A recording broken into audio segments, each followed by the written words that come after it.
1 minute পর পর বিদ্যুৎ আসে আবার যায়, আবার আসে আবার যায়। বাসা আসার পর দেখা যাচ্ছে কারেন্ট নেই, তো সারাদিনের রোজা ক্লান্তি।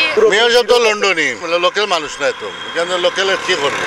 শীতকাল শেষে সবেমাত্র গরম পড়তে শুরু করেছে, তবে এখনও সেভাবে গরমের তীব্রতা না বাড়লেও শুরু হয়েছে লোডশেডিংয়ের যন্ত্রণা। রমজান মাসে সিলেটে গড়ে 5 থেকে 7 ঘন্টার লোডশেডিংয়ে রীতিমতো বেহাল দশা জনসাধারণের। কারণ আমরা এরকম মনে করেন হতাশ হচ্ছি, বাসা আসার পর দেখা যাচ্ছে কারেন্ট নেই, তো সারাদিনের রোজা ক্লান্তি আসার পর বাসায় যদি একটু শান্তি না পান তাহলে কি, তাই না? নির্বাচনে অনেক কিছু বলেন যে এরকম করবো আমি ওইরকম, আসলে বাস্তবতা কিন্তু এরকম না, খুব টোটালি খুব ডিফারেন্ট আর কি। কারণ আমাদেরকে অনেক দেখা যায় কি অনেক অসুবিধার মুখে পড়তে হয়। তা উনি যখন আমাদেরকে কথা দিয়েছেন তাহলে ওনার তো কথা উচিত যে উনি আমাদের কথা রাখা, তাই না? আসলে তো আমি দেখি না যে বাস্তবায়নে এরকম কিছু আছে করে। আমি যদি 100%-এর মধ্যে আমি মার্ক দিই, আমি তো ওনাকে 40%-ই মার্ক দেবো না।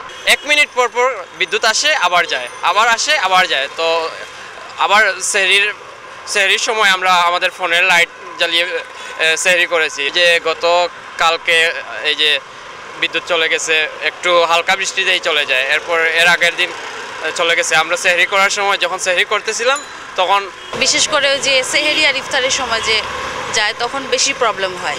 ওই টাইমটা তো মানে ইলেকট্রিসিটি দরকার। প্রতিশ্রুতি তো আসলে নির্বাচনের আগে সব নেতা কর্মীরাই দেয়, তো তারপরে তো আর ভুলে যায়, আমার যেটা মনে হয়। বাস্তবায়ন থাকলে তো দেখতাম, বাস্তবায়ন তো দেখতে পাচ্ছি না।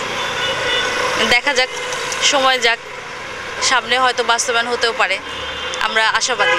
মেয়রে তো প্রতিশ্রুতি দিছিলা যে নগরীর যদি ভদ্রলোকে নির্বাচনে ফাঁস করেন, লোডশেডিংয়ের সমস্যাটা একটু বিশেষ করে দেখবা। গতকালকে তো এখন পর্যন্ত দেখুন যে রোজা রমজানের দিন মানুষের যে কষ্ট কারেন্ট ছাড়া, এটা তো অস্বাভাবিক। দেখা যাচ্ছে যে আমরা তারাবির নামাজে যাব বা আমাদের ঘরে কেউ তারাবির নামাজ পড়বে, এ সময় বিদ্যুৎ নেই। তারপরে দেখা যাচ্ছে যে রাত্রে সেহরি খাচ্ছি, এক সময় ঘুমাবো, দেখা যাচ্ছে যে আর কি 1-2 ঘন্টার জন্য হলেও আর কি নিয়ে যাচ্ছে। তো এটাতে আর কি অনেক বিভ্রান্তিকর। কষ্ট তো অবশ্যই কষ্ট, আমার তো কাম্য নাইলে কি করবো। মেয়র তো লন্ডনই, লন্ডনই, কেন লোকাল মানুষ নয় তো, কেন লোকালের কি করবে। বিদ্যুতের দাম বারবার বাড়তেছে, কিন্তু বিদ্যুতের চাহিদা তো আমরা পূরণ করতে পারতেছি না। সেই ইফতারের সময় অনেক সময় কারেন্ট থাকে না, শেষ রাত্রিতে সেরি খাইতে অসুবিধা হয়। কিসের দেশে আমরা বাস করি, কিন্তু বারবার বিদ্যুতের দাম বাড়ানো হয়। বিদ্যুৎ যে রীতিমতো তারা সার্ভিস দিতে পারছে না, জনগণ কষ্টে আছে, এগুলো তো কে দেখে না, কেউ দেখে না, দেখার মতো কোনো লোক নাই। লোডশেডিং তো আমাদের দেশে একটা চিরাচরিত সমস্যা, আগের চাইতে এখন অনেক উন্নতি হয়েছে। তো এইবার আবার নতুন করে কিছু দেখা যায় যে মাঝে মাঝে মানে বিদ্যুৎ চলে যায়। বিদ্যুৎ বিভাগের প্রতি আমাদের থাকবে, অনুরোধ থাকবে যে আমাদেরকে যেন ঠিকমতো সার্ভিস দেয়। আমরা যারা ভুক্ত আছি, আমরা তো মাস শেষে ঠিকই আমরা বিল পেড করে থাকি। এখন যদি আমরা বিদ্যুৎ বিভ্রাটের কারণে আমরা কষ্ট পাই গরমের মধ্যে, তাহলে তো আমাদের বিল পেড করার কোনো মানে নাই। আপনার 1 ঘন্টা পর পর মানে প্রচুর লোডশেডিং হচ্ছে। তো দেখা যায় হচ্ছে কি আমরা যারা স্টুডেন্ট যারা আছে, আমাদের সামনে পরীক্ষা, তো মানে পড়াশোনা তো কন্টিনিউ হচ্ছে না আর কি। হ্যাঁ, এখন অনেক ঝামেলা হচ্ছে, সাথে মনে করেন পানিও থাকে না, কারেন্ট চলে গেলে পানি পাওয়া যায় না, মানে ঝামেলা আর কি। একটু কষ্টই অবশ্যই আমাদের জন্য, আমরা যারা মেসে থাকি, হোস্টেলে যারা থাকি, তাদের জন্য একটু কষ্ট। প্রায় 3-4 ঘন্টা কারেন্ট আসলো না। আমরা ব্যবসা মানে কারেন্টের জন্য কাস্টমার ঢুকছে না, কাস্টমার ঢুকে কারেন্ট নাই, আলো নাই, দিকে কাস্টমার চলে যায়। তো এই অবস্থায় আমরা কেমনে ব্যবসা বাণিজ্য করবো ভাই? জি, এখন তো ব্যবসার সিজন ভাই।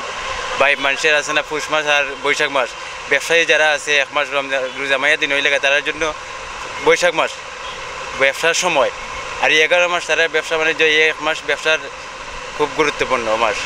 এখন যদি কারেন্ট না থাকে কেমনে কী করবো ভাই? গরমের আগেই লোডশেডিংয়ের এমন হানা যেন কোনোভাবেই মানতে পারছেন না সিলেটবাসী।